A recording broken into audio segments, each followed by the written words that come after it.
ine ndine olalika utenga, ine ndine olalika utenga, ine ndine olalika utenga, ine olalikila utenga, ndipite ndikalalike utenga, ndipite ndikalalike utenga, ndipite ndikalalike utenga, ine olalikila utenga.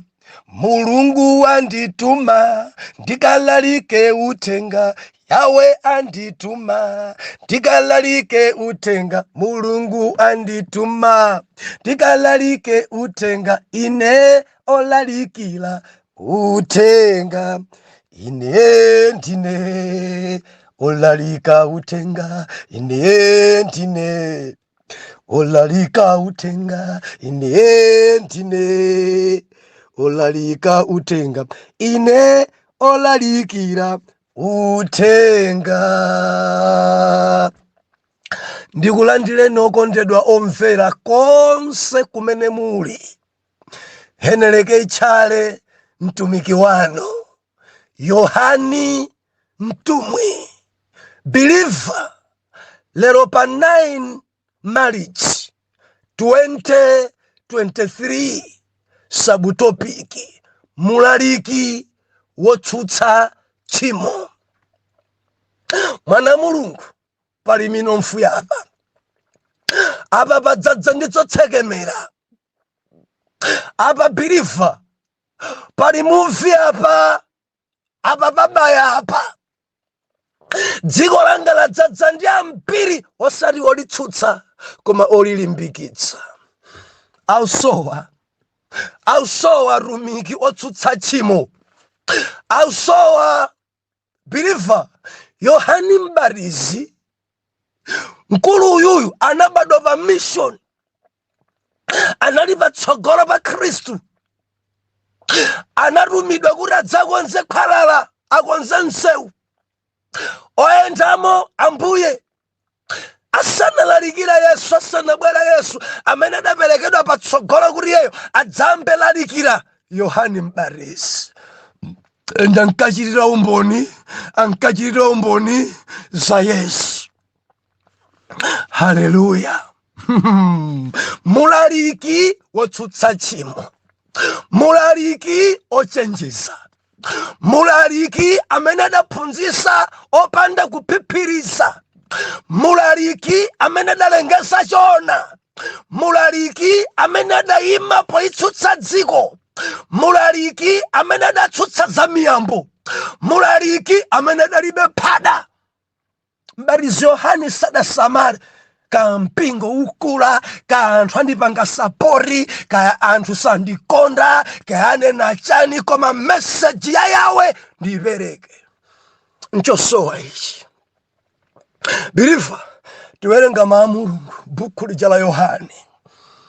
Ndiyero mundilola ndiwerenge mabuku angapo poifananisira nkhani, pofuna kuti timvetse bwinobwino.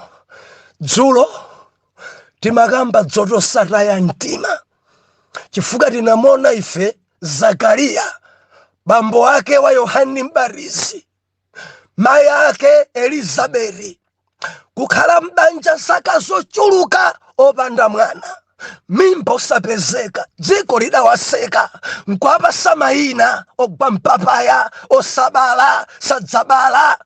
Adanyozedwa, adasekedwa, chamanyazi adakalamba nacho, koma sadataye mtima. Believer, Zakariya sakupita kayesa thupi lake. Zakariya sakunsiya Elizabeti kuti ndikayese thupi, dziko langa ladzadza ndi phada. Mbanja akamakhala opanda mwana amati ndiye kuti mkazi wangayi ali mvuto, ine ndikayese thupi kuti ndibale. Azimayi ena akakhala pa banja opanda mwana amati mwina mamuna yakupangisa nisabale, ndichoke mbanja muno ndikayese thupi. Phada amene pa Zakariya panalibe. pada amene pa Elizabeti panalibe adadalirana adakondana beni mafuna ndinene ku dziko langa banja ndi banja. Ena maganiza kuti banja ndi ana. Ana ndi mphatso, ana ndi alendo. Kaya mbanja momuli ana, kaya ana Mulungu sadapereke ndi banja. Sunganibe ni chiyero osati kutuluka banja kagonana ndi ena ifa kuti ana mulibe tchimo pamaso pa Mulungu. Tchimo. Zakariya anakalamba, Zakariya adakula osapanga zibwenzi, adali osunga chiyero. Sizikungwedeza kuti akusowa mwana, sizikungwedeza kuti akudusa munyengo zonyozedwa, sizikungwedeza pa zimene akumana nazo. Adayimabe pachonadi nka mpaka nakupereka nsembe pamene ngelo adamuonekera kuti mkazi wako adzayima nkukuberekera mwana endi mwana adzatchedwa Yohane. Ne Zakariya kuti ndakalambatu ine mkazi anganso zochitika pa azimayi zidalekeka, mimba idzabwera bwanji. Ngelo akuti ukayikira chifukwa chimenechi udzakhala osalankhula mpaka na mwana atabadwa. Ine ndikukuza ndituma yakuti ukukayikiranso potuluka mkachisi munthu ayamba kulankhula ndi manja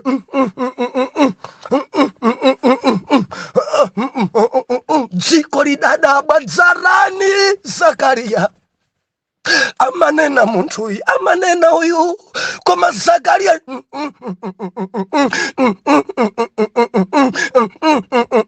brifa akanena ngelo akanena Mulungu dzinguri ameni. Dzimafunso samapitirize mafunso ayi adzidzatheka bwanji adzidza ene mukamalangiza usataye mtima. Panopa ndikukalamba ntchito mofese mundidzalowa lili pepa langa iwe. Tangokhulupirira Mulungu abusa mpaka na unamwali wanga wakuti pano zaka zikupita mpaka na chamala ndi 50 sindikukwatidwa ndidzakwatidwa lili. Ukhala osalankhula iwe. Simutsekedwa pakamwa mpaka na mudzanene deyo oluyimbira. Mudzangonenera pagome.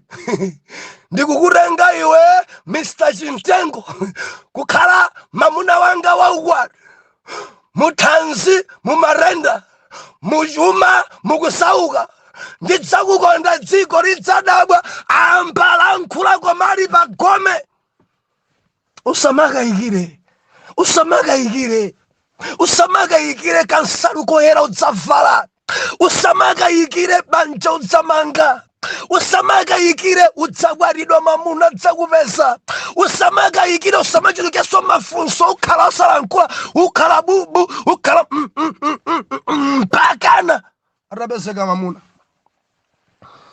Osataya mtima akunyoza, osataya mtima akupasa mayina achipongwe, osataya mtima dziko ikukuchitisa manyasi, osataya mtima mene ukumpembedza lini nthawi zoyikika. Biriva udzabala udzakwatidwa, ntchito udzalembedwa, udzachira, adzakukweza. Wagwira pamenepo nthawi yayitali umangodabwa nzako kukwezedwa. Biriva ndikulimbikitse mwapadera, osataya mtima udzakwezedwa, anthu adzadabwa adusa mpari uyuyu dzukhala bwanji uyuyu ikakwana nthawi yakwana funso langa. Biriva ukumkondabe Mulungu. Osataya mtima ndikulimbikitsa samafunsa ngelo zidzatheka bwanji popeza kutsogolo kumbale wanga kulibe. Nkhani sukhala ni mbale wako kutsogolo, koma kukhala ni Mulungu kutsogolo. Kubwezedwa ifa cha mbale wako kutsogolo, mbale wako ojakachosedwa ntchito kapena mbale wakoyo akafa umatsitsidwanso. Koma kakubweza Mulungu kutsogolo kopanda mbale ukankhala bwana umankabe bwana anthu kumangoti sa mpaka anthu a doctor professor mpaka na kalekale. Wayi kutsogolo kulibeko mbale, ali kutsogolo ndi Khristu. Kutsogolo kwanu kuli Yesu, kuli mbuyanu. Akadzachoka mbuyanu nonse adzakuthamangisani. Akadzachoka abale anu nonse mudzathamangisidwapo. Ambiri adali pa ntchito mbuya watu achoka adathamangisaso. Tichoka adakulembani mwa chinyengo choka. Ena simu kulida pano ntchito asidati. Maka inu anu andale mukamaikidwa chifukwa cha andale akuyikani akangochoka akuyikani akangoti agwa nonse mmathamangisidwa muzikhala pamalo chifukwa cha Mulungu. Haleluya. Biliva ndikuchita mopaza lero ndipaze bwanji katundu wochuluka amene ndili naye lerolo.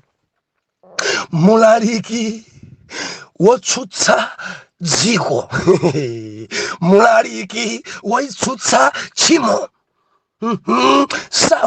sakuyisekerera mbatizi Yohana libe pada. Mwana Mulungu ndiyambe ndi Yohana chapter number 1 verse number 15 akuti umboni wa Yohana Mbatizi. Nde nkhani Mateyu adayilemba, Luka adayilemba, Mariko adayilemba. Ichi tikamana kuti 10% yakufanana ndi ena ndi apa onsewa adalemba nkhani imeneyi, adalemba onsewa. Then ndiwerenge oh hallelujah, hallelujah, hallelujah, oh hallelujah. Verse number 15, Yohani achita umboni za iye nafula nati, uyu ndiye amene ndinanena za iye wakudzayo pambuyo panga, analipo ndisanabadwe ine chifukwa anakhala woyamba wa ine. Ndiwerenge apo mojowajo aposo ndiwerenge olo ndiwerenge Mateyu chapter number 3 verse number 1. Yohani Mbatizi mautsogolera. Verse 1 akuti ndipo masiku aja anadza Yohani Mbatizi nalalikira mchipululu cha Yudeya nanena, tembenukani mitima chifukwa ufumu wa Mulungu wayandikira. Pakuti uyu ndiye ananenayo Yesaya mneneri kuti, mawu ofula mchipululu, konzani khwalala la Ambuye, lungamitsani njira zake. Ndipo Yohani yekhayo anali nacho chovala chake chaubweya wangamira ndi lamba la chikopa mchuno mwake, ndi chakudya chake chinali dzombe ndi uchi wakuthengo. Pamenepo panamtulukira iye aku Yerusalemu ndi Yudeya lonse ndi dziko lonse loyandikana ndi Yorodani, nabatizidwa ndi iye mu mtsinje wa Yorodani, ali kuwulula machimo awo. Pamandikondweretsa pamenepa, munthu amabatizidwa akuwulula. Chichewa china munthu akalapa ndi pamene munthu yamabatizidwa. Osangobatiza mwachipembedzo basi lero ndi date yobatizana, mukumbatiza munthu ali ndi nzeru, akudziwa kusiyanisa choyipa ndi chabwino. Ena mudabatizidwa simukudziwanso kuti ndiliti.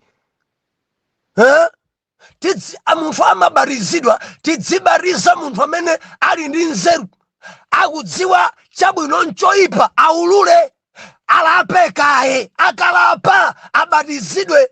Masiku ano zinthu dzalowa China, anthu angorengana madzi kumangowazana bwanja tanda kubatizani, ena riwana renirene ta zaka zitatu zaka zitatu mukubatizana zaka ziwiriwa, akudziwa kusiyanisa chabwino ndi choyipa. Chipembedzo chimapha ende chimaononga. Yohani Mbatizi akubatiza anthu amene aulula, amene alapa, amene adziwa kuti talakwitsa. Nawo akamabatizidwa onga chithunzithunzi choti akufa ndi Yesu, akudzukanso ndi Yesu. Akamabatizidwa munthu adzikhala kuti ayamba kulapa. Chimene chili apachi mtumiki mulaliki wotsutsa tchimo. Ndipitirize kuwerenga verse number 7. Ndipo iye pakuona ambiri Afarisi ndi Asaduki akudza kubatizo wake, adati kwa iwo, obadwa anjoka inu, ndani anakulangizani kuthawa mkwiyo uli mkudza? Onetsani inu zipatso zakutembenuka mtima.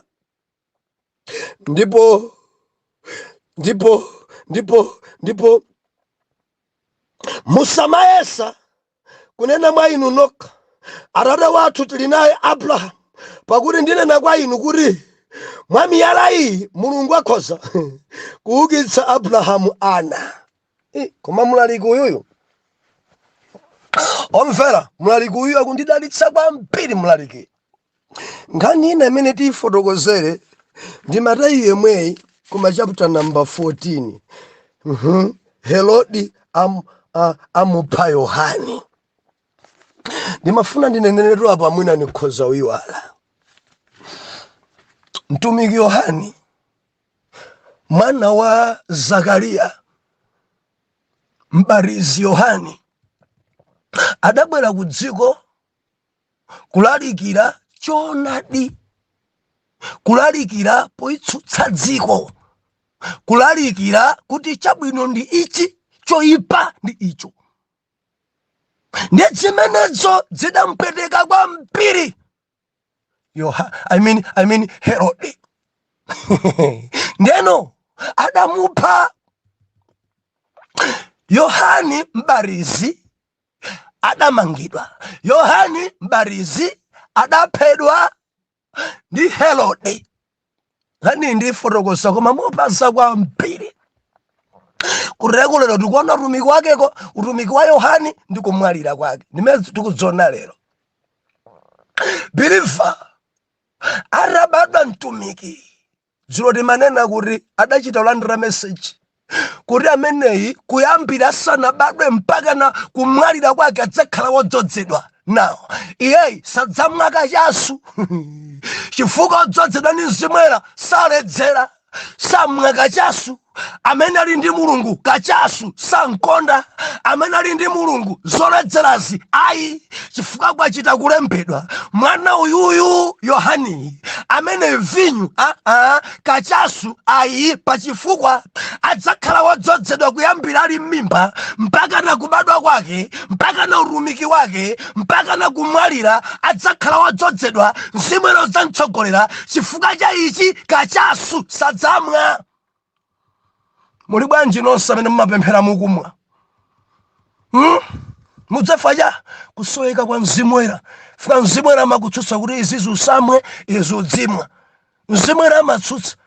Mwerenga Galatiya chapter number 5 verse number 22. Endi kumapero nina kuti chiletso amakuletsa kuti ichi udye, ichi usadye, ichi uvale, ichi usavale. Amakuletsa, amakutsutsa ichi umwe, ichi usamwe. Ndi Mzimu Woyera wankati mwako amakuza kachasu ayi. Bwanji umakonda kachasu? Bwanji umakonda haife ndifa chipembedzo chakuti haife ndi khani si chipembedzo koma Mzimu Woyera opeseka nkati. Believe ni movie tu ubaya. Ndi mtsogole wa mtundu wanji opanga so kachasu. Mkulu wa mpingo koma uledzera maso phiu ndi kachasu. Mayi wachigwirizano koma mfriji mwadzadzamowa kachasu. Ali ndi udindo koma mfriji mwache mulibemo zakumwa zabwino adangodzadza zoledzeresa za ukali. Mudzafa cha Mzimu Woyera akasowa umagula zowawa. Mzimu Woyera akasowa kachasu umaphatikana naye. Mzimu Woyera akasowa zotsata zacho umapanga zachidzikodziko. Yohane mbarizi utumiki wayambika, ambalalikira, ambaphunzitsa, ambabatiza anthu akulapa ku Jorodano, anthu akutembenuka mtima ku Jorodano, ambakubatiza Yohane. Baibulo inena kuti adali ku mtsinje, anthu ankampeza konko, ankafula konko, ankalalikira konko, anthu adabwera kudzampeza. Ife tikudabwa nawe. Mafumu adatuma anthu, pitani mukamfunse ndi ndani. Adabwera kumpeza ubatizo, adabwera kumpeza uphunzitsa, zamphamvu zikuchitika.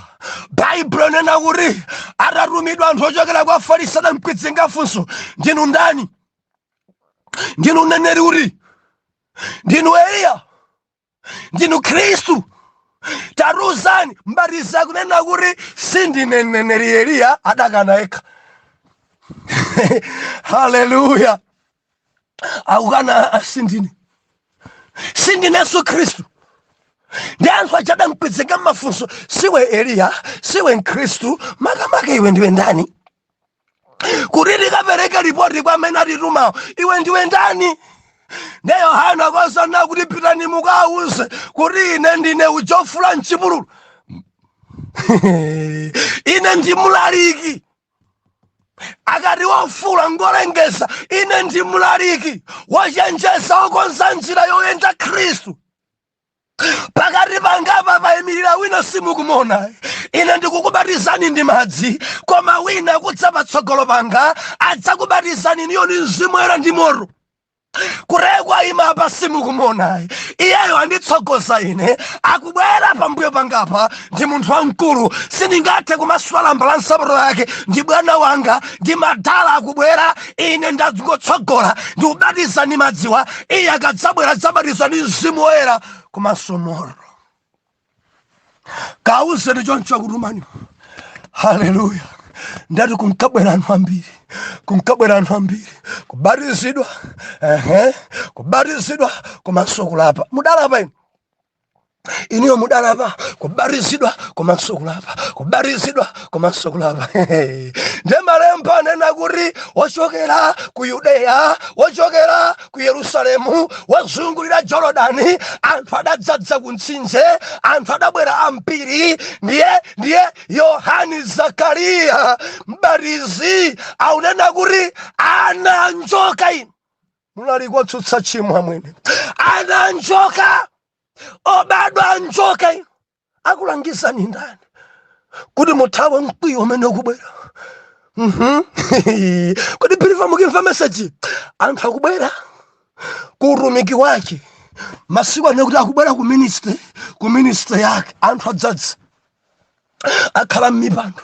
Ndiye Mulaliki akudziona kuti ana njoka inu. Kodi mpingo umene lero ungakhale ndi anthu lero ena achita kugwirana pompo ukodona kunsana, tiye tuyambe tingakhale ana njoka ife, tiye tuyambe tingakhale ana Satana ife, tiye tuyambe maministri achuluka. Yohane akuti ana njoka inu. Akuchenjezani ndani? Akulangizani ndani kuti muthawe mkwiyo umene mkudza? Chisomo chimene chichakupezani bwanji? Ana obadwa nzoyipa inu, ana obadwa mmachimo inu, ana okula mtima inu, ana openga ndi dziko, oledzera ochita zinyansi. Ndani akukomerani mtima chonchi kuti muthawe mkwiyo? Haleluya. Malemba anena kuti ngakhale chiphunzitso chidali cholimba, palibe amene adathawa, adayandikirabe kwa mbatizi Yohani. Naulula zochimwa zawo mutipempherere, naulula zochimwa zawo mutibatize. Anthu adabatizidwa, masauzani ankachita kumpesa konko. Ndidawerenga ku Mateyu, man of God amene ankavala dzikopa. Analibe sudi uyu, analibe DB. Zakudya zache ngati bwino kwambiri mkulu indiwo. Kunalibe chicken, kunalibe. Ankadya dzombe. Koma ankatumikirabe akudya dzombe. Ankatumikirabe ali ndi chikopa, lamba wache wa chikopa. Ankatumikirabe akudya uchi. Ankatumikirabe kuti kuntumiki uyu chimene akuyang'ana ndi pa mission kuti akugwira ntchito ya Mulungu. Angari mansiya Mulungu chifukwa cha zithandizo za thupi. Angari mansiya utumiki, ena mudathawa kumudzi. Bwanja tikumudziku sakundidyesa zonuna. Tikuti mbatizi Yohani ankadya dzombe. Akati asintha pa tebulo pali zakudya zabwino ndi dzombe komanso uchi. Panalibe mkaka. Biliva, mkulu uyuyu mpunga masupageri asanadye nawo. Mulaliki amene upite ukalalike, ndipite kayigwire ntchito, ndipite ine walalikira uthenga. Haleluya. Nthawi sili mbali yathu biliva. Mwansanga tamverani chapter number 14 cha buku la Mateyu. Adatumikira ndi kutsutsa miyambo. Herode adali ndi mkulu wake Filipo ndi adamwalira nkusiya mkazi excuse me, atansiya mkazi. Malemba anena kuti mfumu imafuna ilowe chokolo, ilowe kufa, amtenge mulamu wake ngati mkazi wake agonane naye. Ndiye mtumiki Yohane Zakariya adamuletsa. Sizoyenera kugonana ndi mulamu wako, sizoyenera kukwatirana ndi mulamu wako, uli ndi akazi kale, leka. Adaletsa kwale. Ndi akuti Yohane chifukwa choti adanena chonadi kumuletsa mkuluyu kuti asatenge mulamu wake, adamangidwa. Herode adamanga mpaka na kumponya mpulizoni. Adamponya chifukwa adatsutsa dziko, adammanga chifukwa adayitsutsa dziko uchimo. Ndimati ndinene woyera mtima adatumidwa kukatsutsa tchimo, kuyitsutsa dziko. Ichi ncholakuyika. Mudziwa ambiri takhala chete sitikutsutsa tchimo. Ena anga mamiliyoni, ena machechi mwatumu ndi amene adagula malo, ena ndi amene adagula mipando, ena ndi amene adamanga chalichi. Pano akumapanga phada, kumangolekaleka akazi, koma sakulangizidwa, sakutsutsidwa. Zotsatira zake angoti muzichita mwaulemu. Kodi kuchita mwaulemu nkutsutsa? Mukayankha inunso amene mumayima nkuthandiza azitumiki, musamachite phada. Ena mukuona ngati mtumiki ndi amene akanene kuti muloweseni mpalatizo. Abusawa mwina mwatseka maso ndi kobiri kapena ndi chimene mudapasa, koma Mulungu kumwamba sakusintha. Tchimo ndi tchimo akalanga, tchimo ndi tchimo zedi. Aliyense ochita uchimo bapata ndi kapolo, komanso mphotho yake Mulungu ayikonza kale, gahena. Ngati simulapa ambiri sakutsutsidwa. Uyo aleka akazi ambiri koma sanatsutsidwe. Uyo zibwenzi pwirikiti koma sakutsutsidwa. Uyo ana angobala koma sali pabanja koma sakutsutsidwa. Uyo angoledzera koma sakutsutsidwa. Why? Ena anga ndalama mu mpingo amathandiza kwambiri, paliponse amayima ndi chuma chawo, ndi anthu adakhala chifukwa cha chuma chawo.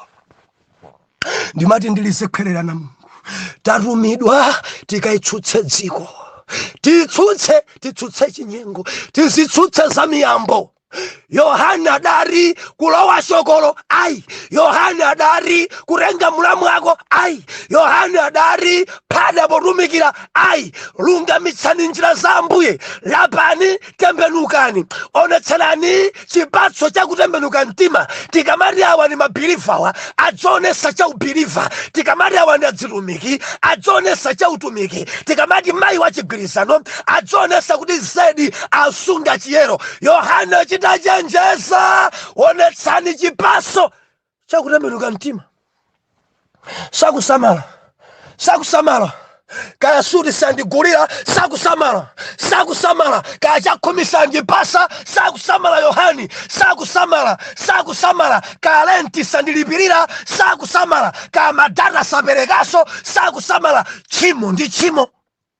Leka kugonana ndi mamuna wa mwini, tchimo ndi tchimo. Pereka mamuna amene wabala naye si wako, tchimo ndi tchimo. Pereka lapa, tembenuka mtima.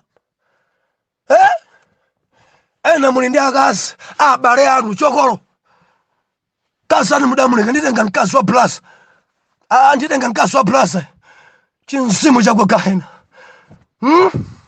Aini zona. Yohane akuti no, mpaka nadamangidwa ndikuyikidwa mpulizoni chifukwa chakunena chonadi. Biliva mauthenga kuti mulemelamelawa amenewa atichedwesa. Lapa, tembenuka mtima. Prosperity message imene kuifunayo, udzapindulanji utalemera upita gahena, udzapindulanji utakhala ndi nyumba zambiri, maploti ambiri, koma ukafa upita gahena, udzapindulanji? Tembenuka mtima, lapa, ana njoka. Timulandire Yesu. timpembedze Yesu, titembenuke mtima. Omvera, mawa tikumane pano. Inu amene muli ku Mozambiki, ku Angonia, wiki ino tili kumeneko kona la munda. Tikunyamuka mawa kumamawa kwa mpiri. Kumamawa kwa mpiri. Chama around 4 o'clock. Ka message nzagawa nthawi sindikudziwa. Tikudzera Blantyre. Balaka Nchewu.